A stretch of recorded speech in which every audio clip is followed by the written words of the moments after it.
Voilà. Bonjour à tous, à la salle et aux personnes en ligne. Bienvenue à cette session qui a pour thème le développement personnel, au-delà du développement personnel, la croissance spirituelle. Christa a gentiment préparé pour moi ce schéma, comme ça on va gagner du temps et aussi des mouvements pour les éviter de façon inutile à dessiner quand on parle. Alors donc euh, vous connaissez pour les étudiants de la philosophie, vous connaissez tous ce schéma de là déjà, que c'est la constitution de l'homme, mais symbolisée avec des dessins et aussi, on fait très simplifié pour que le message puisse être assimilé. Alors donc, quand j'ai proposé le sujet au-delà du développement personnel, je ne veux pas dire que le développement personnel est nécessaire. Je ne veux pas dire ça. Mais je veux dire que si on est enclenché, engagé dans ce développement, dans ce processus de développement personnel, il ne faut pas y rester. Parce qu'il y a un au-delà de cela, il faut avancer. Et donc, je vous expliquerai pourquoi. Et pour le développement, vraiment, la croissance spirituelle, il faut toujours marcher, avancer dans le vrai sens du mot, mais pas dans le sens de la dialectique discursive pour dire oui, oui, on avance, et puis en fait, on ne fait que marquer le pas. Voilà, vous voyez sur le tableau un résumé donc symbolique de notre constitution euh, de l'être humain. On sait que on est constitué d'une partie inférieure, une partie supérieure, et ce quaternaire inférieur résume tout ce que nous appelons personnalité. Hein. C'est-à-dire que c'est constitué de corps physiques, un véhicule visible, chacun a un corps physique qui est visible, qui représente quelque chose, parce que le visible manifeste ce qui est caché derrière.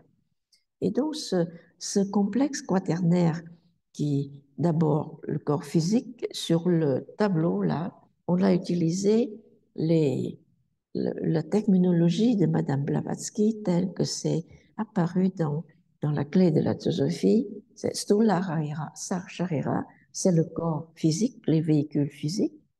Et prana, c'est seulement l'ensemble de l'énergie.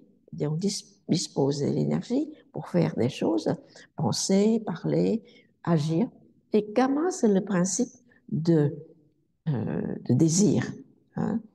On veut quelque chose, on souhaite, on désire. C'est ça le principe du kama qui, la plupart du temps, euh, constitue la motivation de la majorité de l'humanité. C'est le principe kamique, c'est-à-dire le désir. Et on dit, eh ben, c'est la volonté, mais on verra par la suite quel est le lien entre le désir et la volonté. Et le Linga Sharira, c'est le lien éthérique, c'est-à-dire que c'est le lien qui fait que tout l'ensemble marche comme un quaternaire, comme une unité de fonctionnement.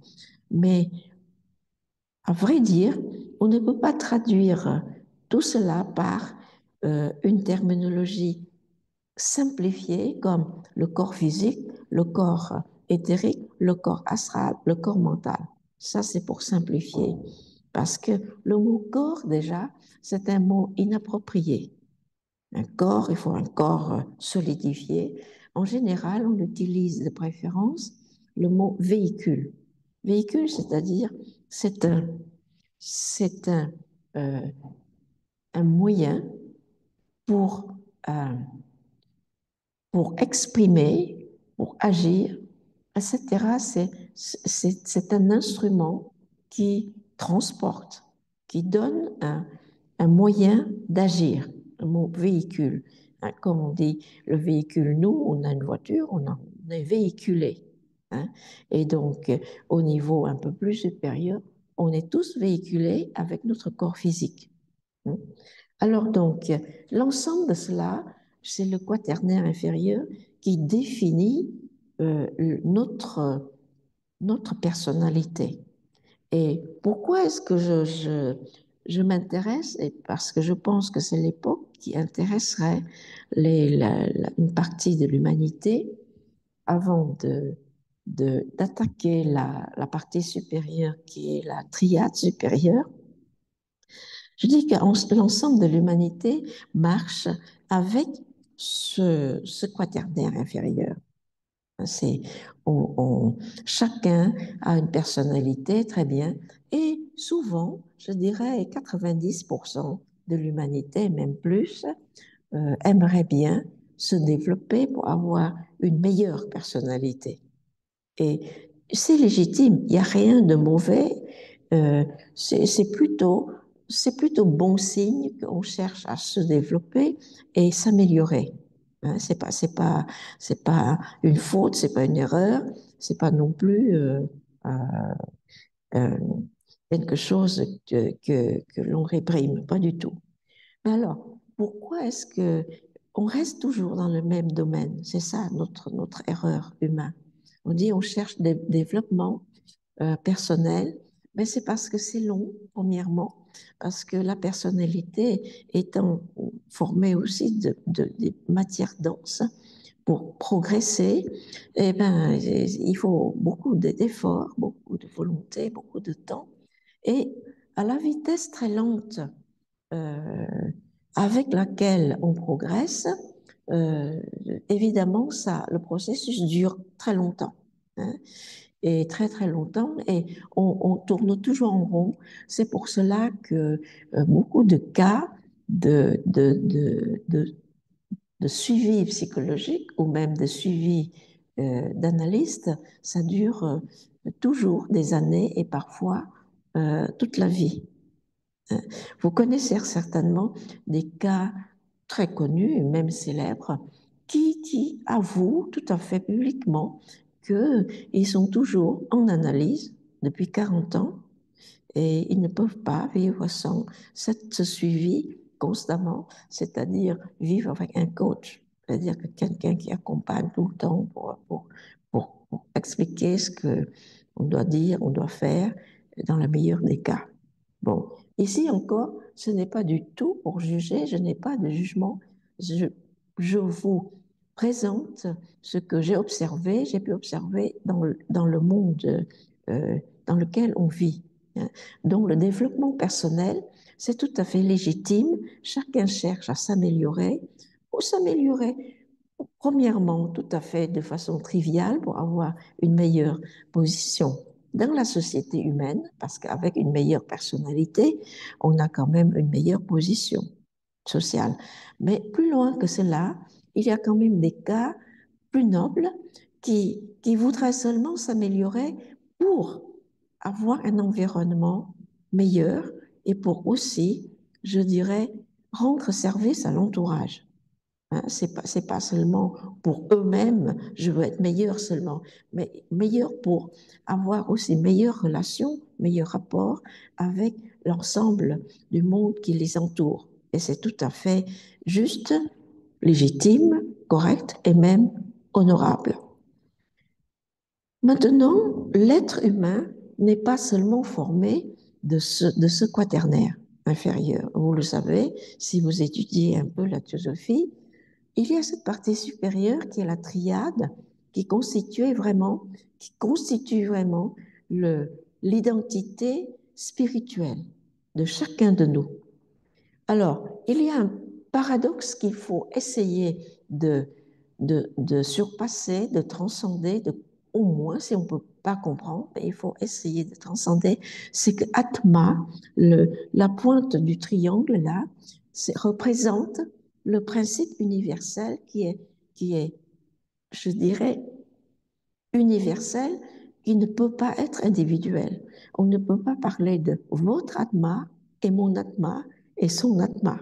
Hein, c'est-à-dire que c'est cette conscience intelligente qui anime chacun de nous et de façon très universelle, et sans exception.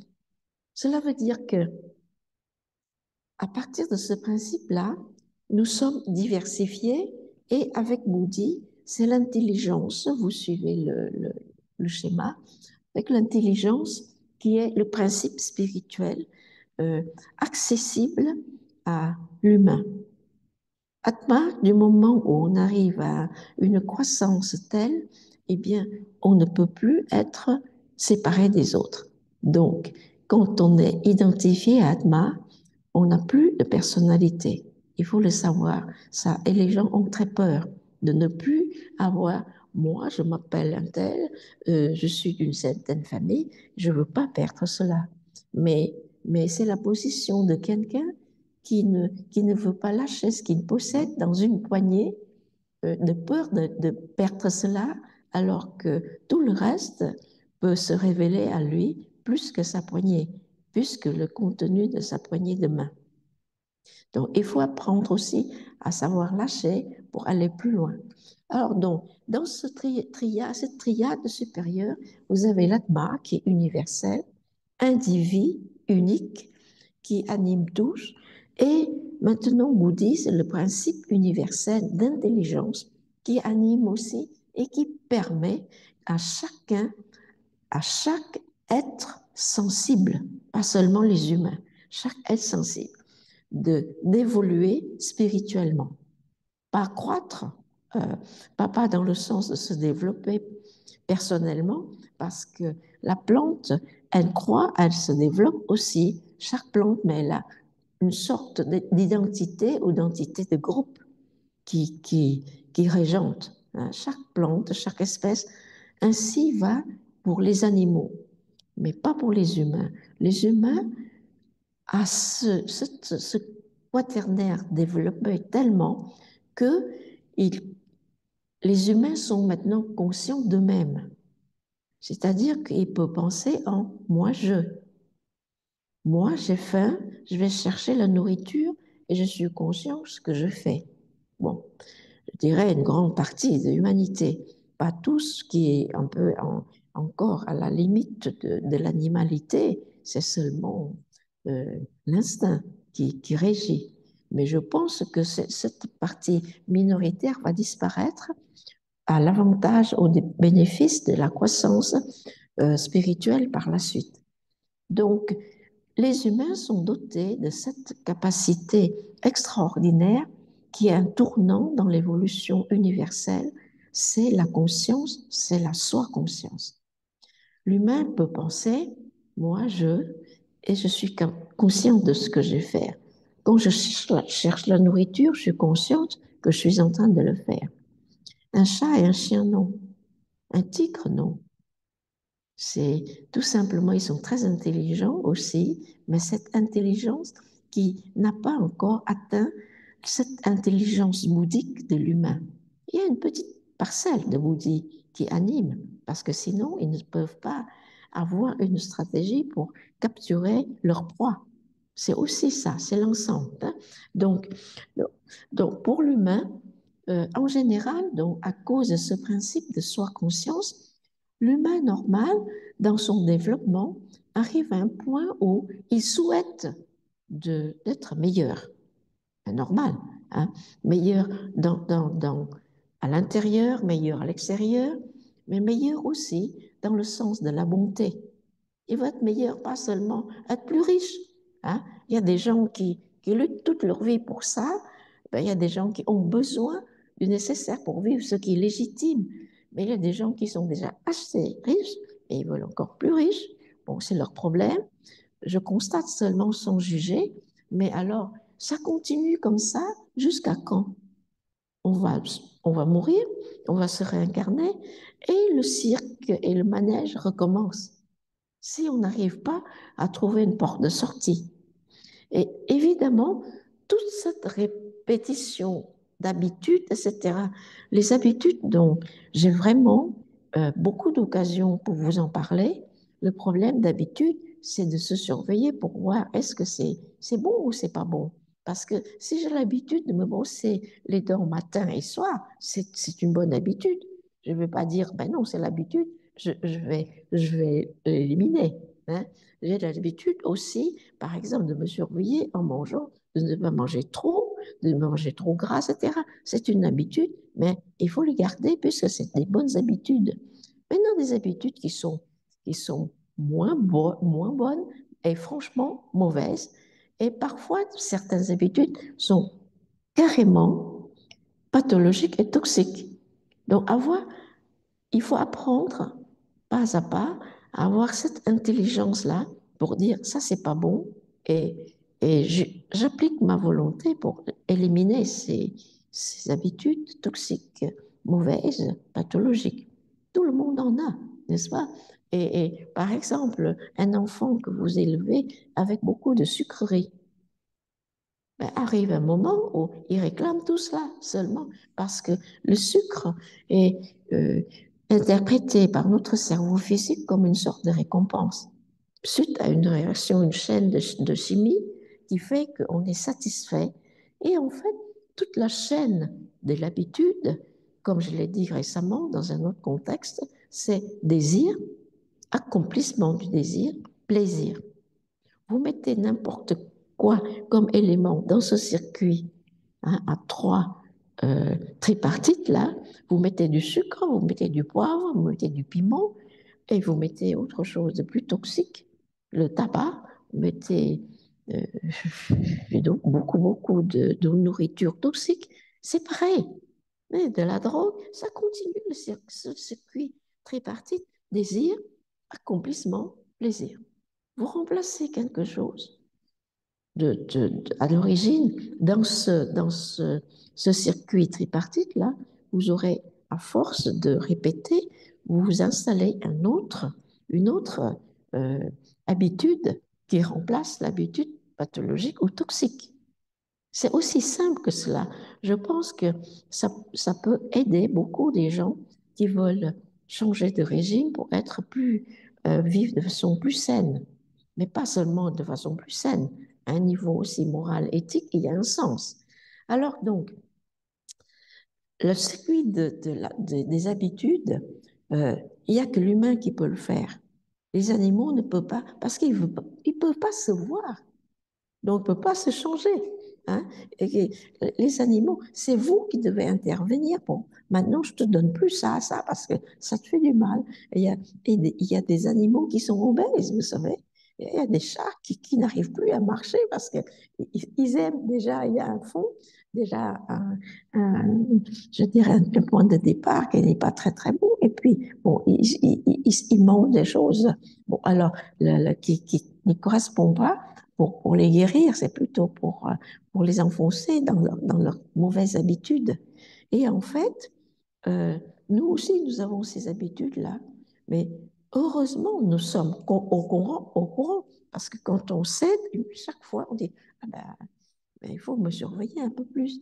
Et ça, c'est dans le chemin, par petits pas de développement personnel, au niveau des régimes, au niveau du physique, hein, pour la santé, mais aussi à un niveau un peu plus subtil, le caractère.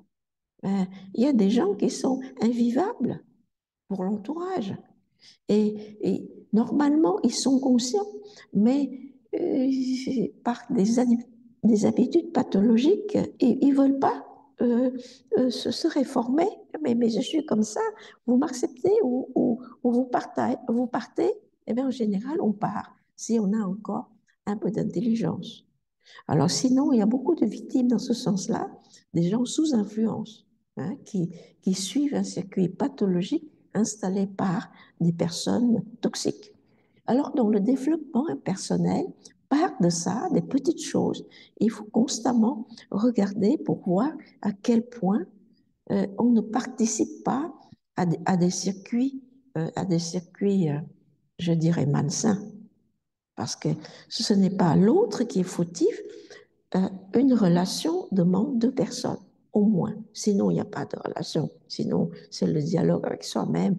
On se toxique soi-même. C'est pas le propos du discours d'aujourd'hui. Alors, donc, le développement personnel, c'est on s'améliore, parfait, légitime. Il y a des gens qui de bonne volonté ou d'autres motivations. Moi, je ne cherche pas à chercher les motivations des gens qui veulent aider les autres, parce qu'il y a, c'est une forêt vierge encore.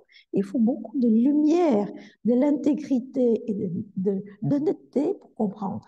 Donc, je ne parle pas de motivation, mais il y a quand même des gens qui veulent aider les autres, mais les gens qui cherchent de l'aide doivent avoir quand même cette intelligence de voir si on est vraiment aidé ou pas. Ou bien on est maintenu dans un circuit qui est le quaternaire inférieur. Et en général, les gens qui aident devraient avoir fait un pas déjà en avant pour aider les autres. Comme je dis dans un autre contexte, vous ne savez pas nager, quelqu'un qui cherche l'aide et qui en criant à l'aide, en tombant dans l'eau, vous n'allez pas sauter, sachant que vous ne savez pas nager, évidemment. Et en général, il y a beaucoup de prétentions dans les aidants que ces gens-là savent déjà maîtriser la natation pour aller sauver les autres. Alors, il faut faire très attention parce qu'il y a la loi karmique qui régente tout ça. Tout ce que l'on pense, ce que l'on dit, ce que l'on fait est consigné dans cette mémoire akashique qui aussi inclut notre karma personnel. Alors, quelqu'un qui est conscient un peu euh, reste très, très vigilant. D'abord pour penser, et puis parler, et puis pour agir. Parce que tout cela, rien ne peut être euh, oublié dans ce contexte de la loi universelle karmique. C'est pas pour faire peur, c'est comme ça, c'est tout. Hein. Et donc, on se surveille et on regarde et on voit que le quaternaire inférieur nous insuffle des murmures inaudibles, mais qui nous poussent à faire beaucoup des choses négatives dans notre vie. Mais tout le monde, hein, il n'y a pas d'exception, sauf des gens qui sont nés sains. Bon, ben, je ne rencontre pas beaucoup, mais les gens qui ont fait le chemin, qui sont devenus saints, oui, c'est possible. Parce que sinon, pour nous, c'est pas possible et ça n'a pas de sens. Si on dit, je suis né comme ça, je serai mort comme ça et je renaîtrai comme ça, eh ben, pourquoi faire? Donc, tout le but du monde, qui est les humains, les êtres sensibles, c'est d'évoluer spirituellement. Et pour évoluer spirituellement, il faut partir de bonnes bases. De bonnes bases, c'est de bien comprendre, enfin, avoir cette soi-conscience et de se comprendre et absolument être intègre, se voir tel qu'on est, pour quand même pouvoir avancer, même pas se raconter des histoires, n'est-ce pas? Il y a des gens qui font une chose et qui se racontent l'histoire inverse, hein, et qui font des bêtises, et là, ils racontent une histoire comme ils sont des héros. Et ça existe, beaucoup plus qu'on ne le pense. Mais c'est un pan de la vie, euh, quand on est un peu plus vigilant, on voit que ces gens, ce sont des bluffeurs. Mais ils ne sont pas sérieux dans ce cas-là, même s'ils prétendent d'avoir évolué dans le développement personnel, ils ont avancé, etc. Mais regardez, de 10 ans en 10 ans, où est l'avancement? Où est l'amélioration? Et il n'y a que soi-même qui peut regarder avec honnêteté, intégrité. Personne ne peut dire, hé mon ami, tu n'as pas avancé. On n'a pas le droit, premièrement. Deuxièmement, pour avoir une vision correcte des choses, il faut aller déjà à l'écran supérieur pour voir qu'est-ce que ça donne. Mais si on est à ce niveau-là, on ne va pas le faire parce que c'est pas le boulot, c'est à la personne de le faire. Vous me suivez? C'est un travail qui nous incombe individuellement. Et donc, je ne nie pas des travaux des psychologues qui essayent d'aider, etc., s'il y a une demande, etc. Oui, mais ce n'est pas les psychologues qui vous changent, c'est vous qui vous changez. Et les psychologues, en vous aidant, ils doivent aussi changer, parce qu'ils se découvrent en parlant avec vous. Un psychologue qui reste sur un, une stèle toujours immobile, stable, ne peut pas être un bon psychologue. Parce qu'ils partent d'une théorie rigide et pour vous donner des avis, des conseils sur la vie qui est tout à fait fluide et dynamique. Est-ce que vous me suivez là? Alors, donc, les bons psychologues doivent apprendre aussi à être bons psychologues, hein. Et arrive un moment où ils peuvent, arriver un moment où ils peuvent, ils doivent aussi eux-mêmes avancer spirituellement pour pouvoir faire ce travail. Parce que sinon, eh ben, tout le monde, comme un bon groupe de lurons qui marchent ensemble gaiement, avec contentement, mais ils tombent dans le même trou. Le trou des perditions dans ce quaternaire-là et sans avoir la possibilité de s'élever spirituellement. C'est pour cela le mot au-delà. Dans le titre que j'ai proposé aujourd'hui, je n'ai pas proposé le développement personnel, j'ai proposé au-delà du développement personnel, de point la croissance spirituelle. Cela veut dire que on est conscient, on essaye de s'améliorer, mais il ne faut pas rester au même niveau de quaternaire, même les psychologues, même les gens qui aident.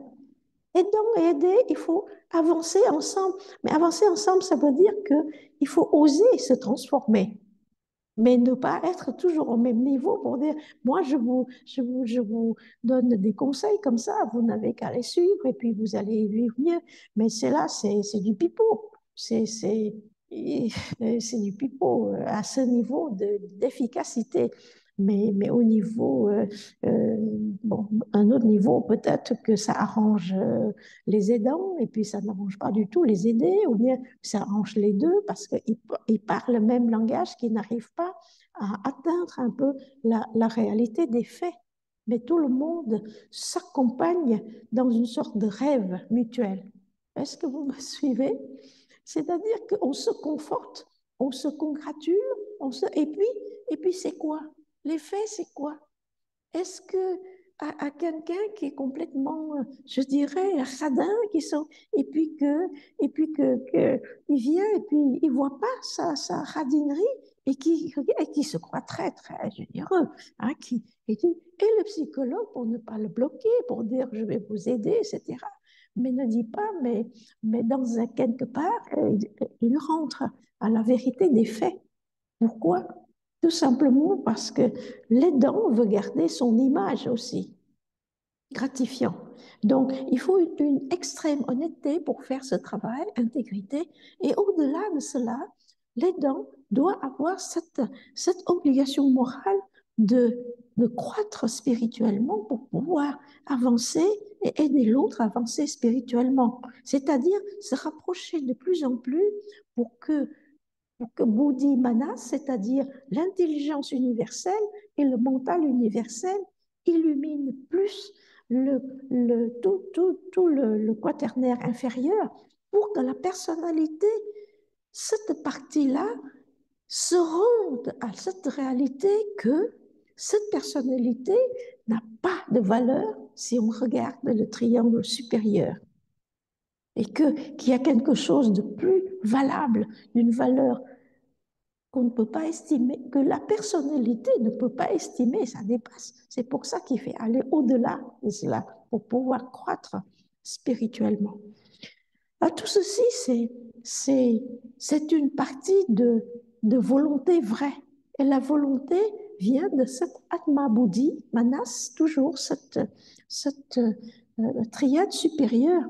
C'est cette entité spirituelle qui, normalement, guide la partie inférieure du quaternaire à la condition que le quaternaire inférieur, c'est-à-dire personnalité et tout le reste, soit à l'écoute.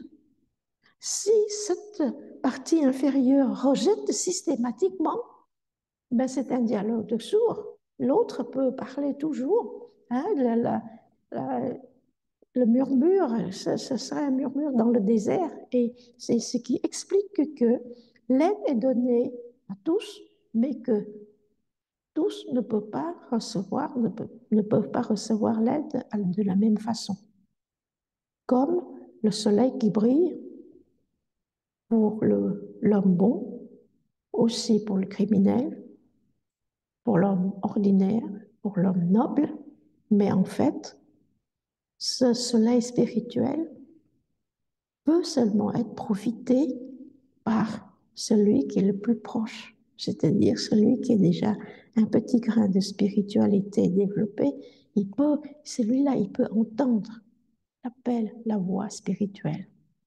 Donc, là, je dirais la compassion, l'amour universel est toujours donné de façon égale à tous parce que ce ne serait pas seulement réservé aux gens qui ont compris mieux.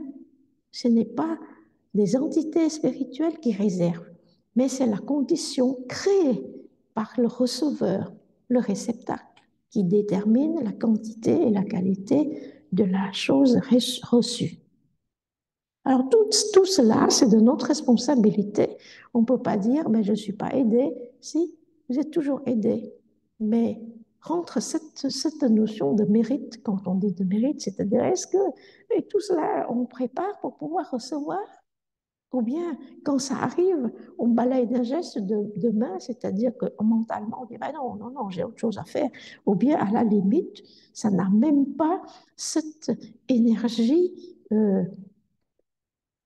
que le quaternaire inférieur a permis pour que ce rayon de sagesse puisse pénétrer à l'intérieur du complexe personnel pour que la personne soit sensible à cela, parce qu'il y a un blocage. Alors, ce mot de blocage est très important. Nous sommes tous débloqués parce qu'on a des idées fixes, hein, on croit déjà comme ça. Et puis, donc, il y a des idées fixes bonnes, des idées fixes pas bonnes, et des idées fixes carrément mauvaises, ou même malsaines, ou même. Mais alors, au fur et à mesure, on débloque ces choses, des nœuds, n'est-ce pas? Ce sont des nœuds dans la conscience qui fait que on devient plus sensible à la réception, c'est-à-dire on devient des réceptacles appropriés pour recevoir l'aide, parce que l'aide est toujours là, c'est comme le soleil qui brille pour tout le monde. Alors donc, on se rend apte et en fait, dans le développement, dans la démarche de développement personnel, on essaie de se rendre apte. Mais arrive un moment où ben, on n'est pas si mal que ça. Pourquoi est-ce qu'on doit faire une petite souffrance encore pour aller plus loin? Parce que la spiritualité, pour ces gens qui ne cherchent que le développement personnel, c'est un bonus non nécessaire. On est bien déjà comme ça, pourquoi on va plus loin? Hein? Mais le plus loin, ce n'est pas avoir plus, ce n'est pas être plus riche, ce n'est pas avoir plus de plaisir. Le plus loin, en fait, paradoxalement, le plus loin, c'est de nous apprendre à nous désapprendre et nous apprendre à nous détacher des choses auxquelles on est tellement attaché jusque-là. C'est-à-dire que c'est un processus de libération de la conscience.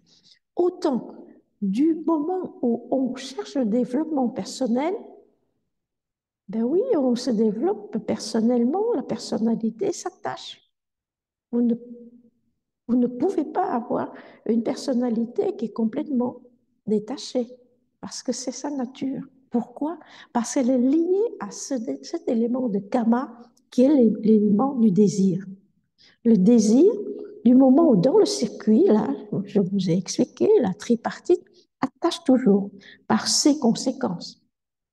Parce qu'une fois lancé, il va prévoir produire des conséquences et les conséquences vont encore vous attacher.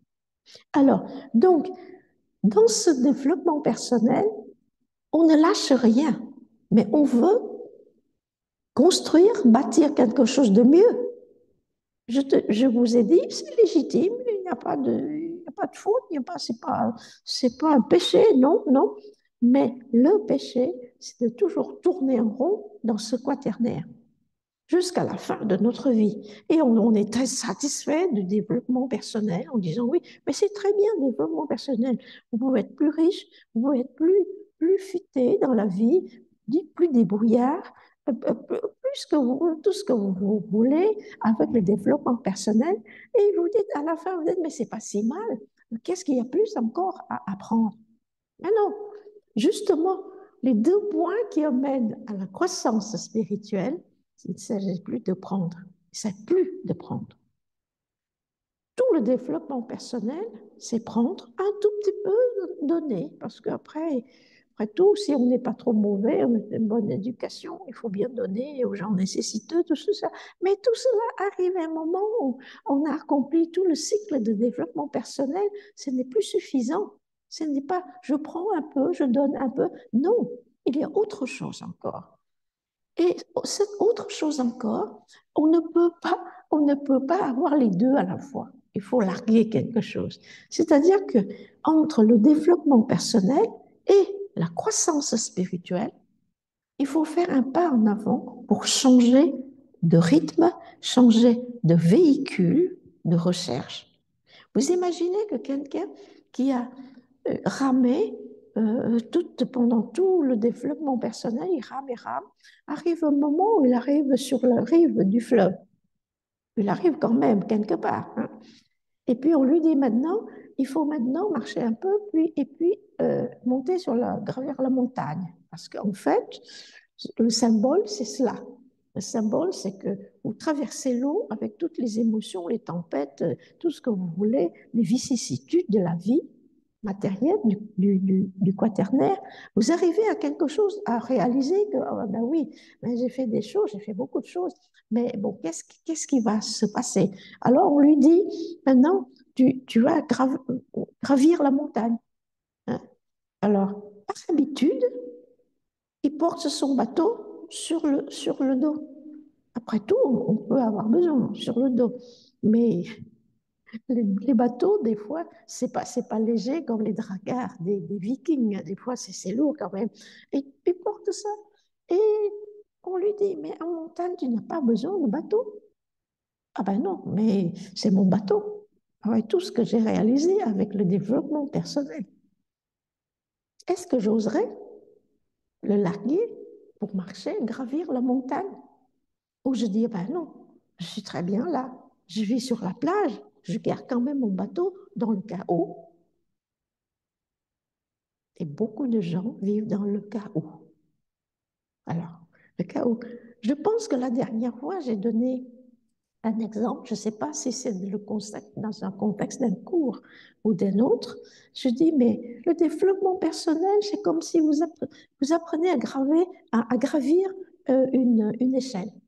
Hein, vous montez, montez, montez, dernière marche. Et on vous dit sauter. Ah ben non, j'ai fait tous mes efforts, mes tout trucs, et j'ai monté, j'ai essayé, j'ai gravi toutes les marches de l'échelle. Maintenant, vous me dites de sauter, mais vous êtes fou. Mais si la personne vous dit cela, ce n'est pas un fou, mais c'est quelqu'un qui vous guide invisiblement, de façon très claire, très très saine, et avec la sagesse. Oseriez-vous sauter?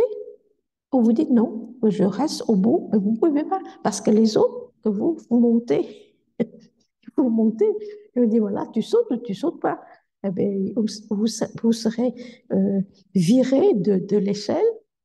C'est pas un échec pour toujours. Vous recommencerez à apprendre la leçon. Et puis, bon, ben, la prochaine fois, peut-être vous sauteriez. Mais dans ce cas-là, il y a une découverte extraordinaire. Cette découverte, c'est comme la première fois quand vous prenez l'avion. Vous êtes toujours euh, à plat, hein. Et puis que c'est le baptême de l'air, hein. Vous montez, vous dites, mais mon Dieu, c'est des petits fourmis en bas qui se, qui se battent, qui se luttent, etc. Et j'ai quitté ce monde-là. Bon, vous revenez parce que vous rentrez avec un beau voyage, vous rentrez d'un voyage. Mais l'analogie ici, c'est que c'est la première fois que vous découvrez une autre dimension. Jusque-là, la troisième dimension, c'est très petit. On voit les volumes, c'est la troisième dimension. Maintenant, on monte en haut, c'est autre chose. Alors, il y a l'altitude qui rentre en jeu. Alors donc, à l'orée du quaternaire inférieur et de la triade supérieure, il y a cette zone-là que Madame Blavatsky appelle, enfin pas seulement Madame Blavatsky, les philosophies hindouistes appellent l'antakarana. Alors il y a beaucoup d'écritures sur ce mot. L'antakarana, normalement, on traduit par euh, euh, c'est ce pont qui relie les centres nerveux dans le cerveau, mais aussi qui relie pour débloquer certaines visions, certaines compréhensions. Et quand on arrive à faire marcher l'antakarana, on devient un peu visionnaire, c'est-à-dire qu'on peut anticiper des choses, on devient plus intelligent. Et parfois, on peut devenir clairvoyant. Enfin, c'est ça, c'est le petit côté de la chose. Alors, donc, mais normalement, Madame Blavatsky a dit, mais Antakarana, c'est seulement une figure de la rhétorique, c'est-à-dire une façon de parler. Une figure de la rhétorique, c'est une façon de parler. Et en fait, le sens du langage linguistique de ce mot, Antakarana, cela veut dire l'organe interne. C'est seulement l'organe interne. Alors, vous lisez ça, vous dites, mais c'est quoi l'organe interne? Alors, l'organe interne, c'est ça, tout simplement cette, cette communication entre le manas inférieur, qui est formé par le quaternaire, et le manas supérieur, quand ils sont reliés de plus en plus pour être identifiés à un certain moment. Et quand c'est vraiment très proche et très, très relié et identifié, eh bien, on n'a plus ce fardeau du, du quaternaire inférieur à régler parce que tout sera vu, réglé, orienté par la triade supérieure qui est l'entité spirituelle qui constitue notre véritable identité. Alors, donc, notre partage d'aujourd'hui, ce n'est pas pour dire que vous pouvez, vous devez ou vous ne devez pas, est-ce que vous devez suivre un développement personnel, ce n'est pas le but. Mais si vous êtes en train de le faire avec quelqu'un qui vous guide, faites attention et veillez à ce que veillez à ce que ce guide soit quand même euh, au niveau, parce que ce guide doit être à un niveau quand même supérieur spirituellement. Spirituellement, c'est-à-dire quelque part, vous ne pouvez pas vous laisser guider par quelqu'un qui est au même niveau, parce que ben, c'est le copinage. C'est plutôt le copinage au même niveau, n'est-ce pas? Qu'à un cas, on fait des choses ensemble, c'est sympa. Mais bon, alors, mais si ce n'est pas, si le guide n'a pas cette qualité spirituelle un tout petit peu en avant, eh bien, veillez à cela. Et je le dis tout à fait en toute bonne conscience, sans jugement, par mon observation de la vie et par mon observation de l'entourage et de l'humanité dans son ensemble. Donc, aller au-delà de ce développement personnel parce que au-delà de cela, il y a autre chose de plus grande valeur et ne restez pas seulement pour parfaire et pour parfaire, améliorer votre personnalité, bien que parfois cela soit nécessaire, mais aller au-delà et il ne faut pas rester seulement à penser et à faire briller la statue que vous avez faite de votre personnalité.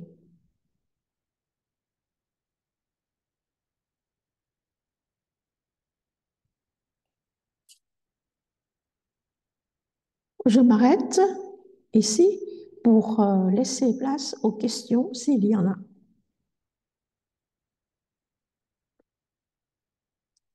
Question. Comment on sait si on arrive à l'autre côté de la rivière?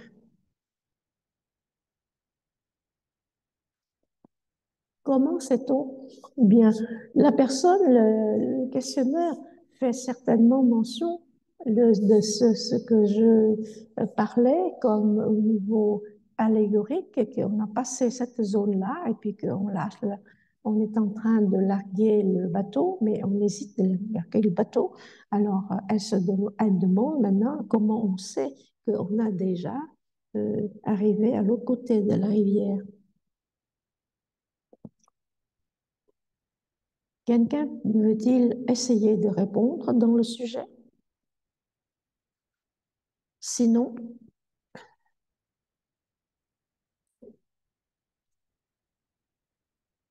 comment on sait qu'on a déjà traversé la rivière?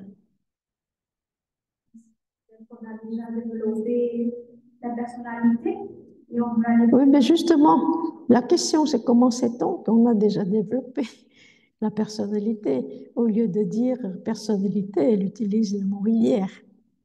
Comment sait-on qu'on a déjà accompli le développement personnel? Eh bien, je vais essayer de répondre. On ne sait pas de façon sûre. On ne sait pas de façon sûre parce que du moment où on dit c'est sûr comme ça, on peut aussi commettre l'erreur de l'auto-persuasion. L'auto-persuasion, c'est que je ne suis pas là, mais je me persuade que je suis là. Comme il y a beaucoup de gens qui disent, mais je sais, ou bien, mais je peux y aller, etc. Et puis la personne qui saute sans savoir nager et se noie avec la personne qui se noie. Ça fait deux noyés. Ah, bah, donc, c'est dramatique. Alors, donc, comment on sait qu'on a déjà traversé la rivière? Cela veut dire, allégoriquement, comment sait-on qu'on a déjà accompli le développement personnel? Une question très subtile. Alors là, c'est seulement, il y a l'intégrité et l'honnêteté vis-à-vis de soi-même qu'on peut répondre. Si on fait quelque chose, n'importe lequel, et que à la fin, on souhaite beaucoup de satisfaction, on n'est pas sorti de l'auberge. Quand on fait quelque chose et qu'on fait beaucoup de satisfaction, on vous dit, mais c'est normal, oui, oui, c'est normal. Mais il ne faut pas vivre toujours avec ce sentiment, parce que ce sentiment nourrit toujours la personnalité. On peut être satisfait d'une chose, mais répéter dans le mental excelle dans la répétition. Vous savez, c'est comme des mémoires bonnes, ils vous répètent des choses, ou les mémoires des souffrances aussi, ils vous répètent des choses, parce que dans cette répétition, ils se donnent des vibrations émotionnelles. Donc, du moment où vous regardez les faits comme les faits, mais vous ajoutez rien d'autre, dans ce cas-là, vous pouvez faire une petite présomption que vous êtes en train peut-être de sortir de l'eau. Mais il y a plusieurs niveaux. Il y a des gens aussi qui maîtrisent complètement au niveau professionnel, émotionnellement. Mais dans leur vie personnelle, rien n'est maîtrisé. Eh bien, ça arrive beaucoup. Hein. Et donc, il faut qu'ils se regardent parce que moi, je ne peux pas voir quelqu'un et dire des choses, même si je peux voir, je ne peux pas le dire parce que cela concerne la personne et personne d'autre n'a le droit. Alors donc, la personne regarde, se juge elle-même, voir est-ce qu'émotionnellement elle est à jour. Bon, ben, cela ne veut pas dire que vous n'êtes pas sensible quand vous voyez quelqu'un souffrir. Il vous arrive de pleurer quand des gens souffrent tellement que c'est insupportable. Vous pouvez aussi pleurer avec eux. Mais ce n'est pas là le problème. Le problème, c'est que si vous êtes conscient de cela, la prochaine fois, vous ne pleurez plus. Mais vous ressentez la souffrance, mais vous ne répétez pas ce que l'autre fait. Je ne sais pas si c'est la personne qui pose la question me comprend. Une autre question. Euh, Être sans personnalité au niveau de l'atma, si on y arrive, comment y parvenir? Mais la personne répond déjà dans la question et dit, si on y arrive, comment y parvenir? Mais si vous êtes déjà arrivé, je ne pose pas la question. Et comment est-on perçu par l'entourage social, professionnel, d'être si différent et mal accepté? C'est si important que ça, votre image donnée par l'entourage, pour moi, ça n'a aucune importance. J'ai toujours fait des choses que je juge bon, des choses à faire. L'entourage a la liberté de penser ce qu'elle pense. Hein. Je ne les oblige pas à penser comme moi, comme eux. Ils n'ont pas le droit de me dire de faire ce qu'ils pensent. Donc, si vous raisonnez de cette façon-là, vous êtes complètement dépendant de l'image donnée par les autres. Vous êtes loin de la liberté.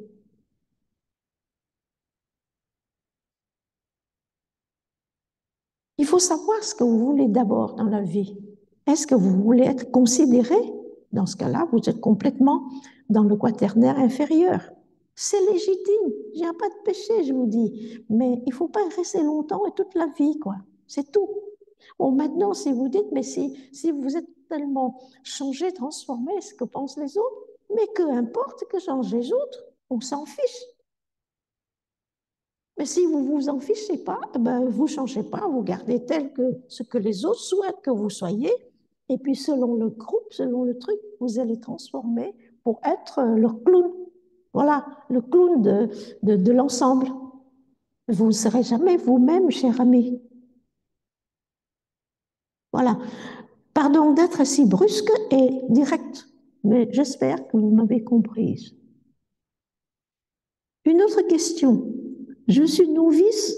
Comment approfondir et mieux appréhender l'ensemble des éléments indiqués sur le tableau derrière vous? Chers auditeurs, on a une littérature abondante. Achetez des livres, lisez un peu pour pouvoir approfondir.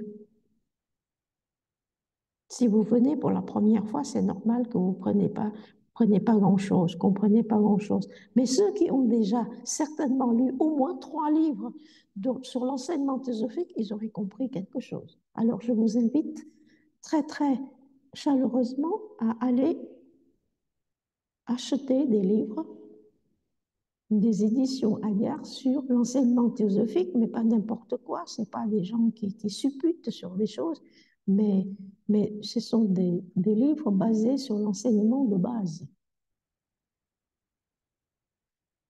La personne me dit, oui, oui, elle a compris. Merci pour la réponse tout à l'heure.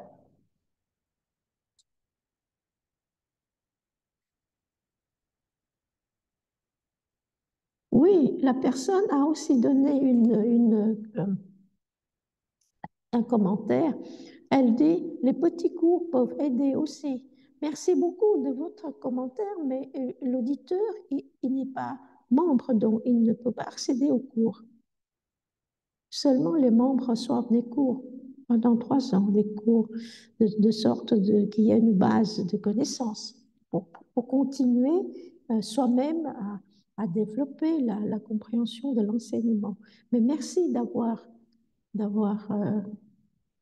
commenté cela. Une autre question.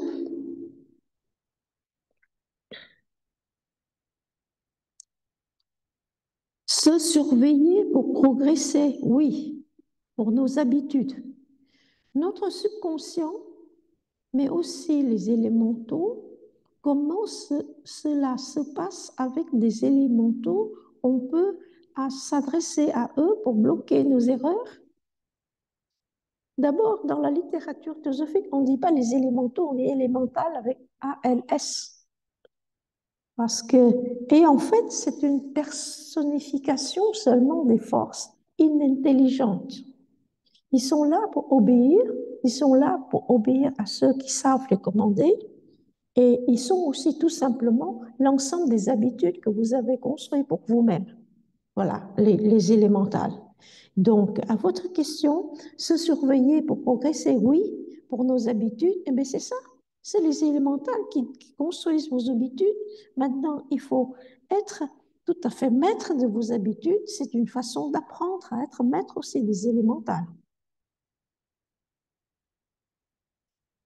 Et vous ne pouvez pas parler comme ça, comme dans certaines scènes qu'on décrit à la scène de Madame Blavatsky, parlant aux élémentales. Eh ben non, c'est pas à notre niveau, parce qu'il faut vraiment maîtriser l'astral, et il ne faut pas chercher à maîtriser l'astral parce que vous serez englouti dedans. Du moment où vous n'avez pas encore la maîtrise des émotions et des choses, vous cherchez l'astral, vous cherchez à sortir du corps, etc. Un de ces jours, vous finirez le séjour terrestre dans une sphère qui s'appelle Kamaloka avant la mort. Parce qu'on ne vit qu'avec ses désirs, les imaginations de réalisation des désirs, etc. Donc, la chose importante, c'est de dire vivre avec des faits. Même si vous comprenez le rôle, si essayons d'espérer que vous essayez de comprendre le rôle des élémentales, pas élémentaux, hein, élémentales, alors c'est eux qui construisent nos habitudes. Vous pouvez, dans certains cas, écrire carrément élémental au pluriel égale habitude. Oui. Est-ce que chercher à bâtir l'Antakarana, ce ne pourrait pas être le but de sa vie? C'est ça la question? Bah, écoutez, c'est d'une façon tout à fait imaginaire. On peut très bien dire que si on cherche à être plus sage, apprendre, c'est aussi, on cherche à bâtir ce pont-là pour arriver à comprendre et faire le lien avec l'intelligence. Mais c'est pas la peine de remplacer des choses factuelles avec des mots si on fait la chose. Et si on cherche vraiment non seulement à s'améliorer au niveau personnel, personnalité, mais améliorer réellement, pas se raconter des histoires, hein, réellement dans les faits. Et si on le fait ça, arrive un moment où, dans notre avancement, développement, il y a un manque, un sentiment de manque qui va surgir dans le mental. Et cela, quand il y a un sentiment de manque dans le mental, cela veut dire que bon, maintenant, il faut aller un peu plus loin. Et là, peut-être que ça commence, ce travail de recherche, de compréhension, de réflexion. Et ce travail lui-même constitue la construction au niveau allégorique de ce pont Antakarana. On se comprend? Oui.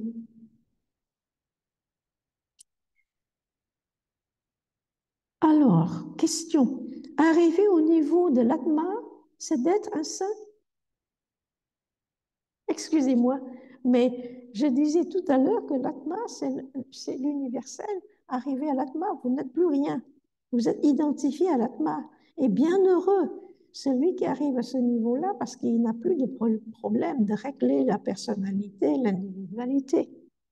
Être un saint, c'est savoir sortir de ce complexe quaternaire inférieur avec intelligence et avec compassion, c'est-à-dire une certaine union avec Bodhimanas. Ça suffit. Et encore, je veux dire, être un saint, c'est quoi? Vous voulez dire un saint dans le vrai sens du mot ou dans le sens de sanctifié par l'Église de Rome? Bon, je ne prends pas la deuxième supposition parce que ça c'est un peu, on fait rentrer dans le dogme catholique, etc. Mais le saint dans le sens d'une personne qui a déjà transcendé le trivial de la vie et qui surpasse, qui ne vit plus que pour les autres, une vie pure. Ils n'ont pas besoin d'être sanctifiés par l'Église, n'importe quelle Église. Il devient un saint, mais il n'est pas arrivé à l'atma. C'est autre chose. C'est autre chose parce qu'il est toujours là au service des autres. Et il a encore une conscience individualisée, c'est-à-dire Atma Buddhi Manas, parce que c'est quelqu'un qui est unifié à Atma déjà, eh bien, il n'y a plus de corps, plus de véhicules. Il est libéré. Libéré de quoi? Libéré de tous les obstacles, les véhicules, les corps, etc. Donc, non, c'est dans ce cas-là, on ne peut pas l'appeler un saint. Il est déjà parti dans la libération. Et peut-être que, peut-être que on peut rappeler l'image de la petite gouttelette de mercure qui roule et qui s'unit avec la masse de mercure. Il n'y a plus une petite goutte de mercure, il est seulement le mercure. C'est l'image donnée par les Upanishads et l'image est reproduite dans Viveka Chudamani que je vous invite d'étudier ou au moins lire. Très bien, s'il n'y a pas d'autres questions, je vous remercie d'être à la session pour partager notre compréhension et je vous dis à la prochaine fois, je ne sais pas quand, mais c'est tout est dans le mainship des programmes. Et puis en attendant, je vous souhaite d'être heureux sans condition. Merci beaucoup, au revoir.